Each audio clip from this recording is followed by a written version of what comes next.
নমস্কাৰ গাইজ, এই বহুদিন বেলেগৰ ৰেচিপি চাই আছিলোঁ। মগজেদি মাছৰ আঞ্জা মজা হৈছে।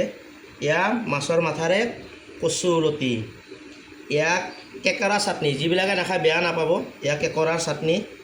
ইপিনে লৈ লৈছে 1 পিচ মাছ, আৰু ইপিনে চাই ল'ব পাৰে মাছৰ ডিম, আৰু এইটো লগত লাগে আৰু এইটো চালান হিচাপে পিঁয়াজ। এতিয়া খোৱাহে কথা গাইজ। কৃষ্ণ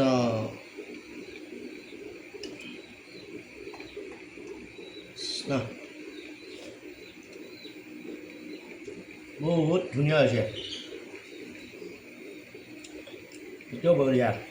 এই কেকৰা চাটনি মজা, আৰু ইপিনে মাছৰ ডিম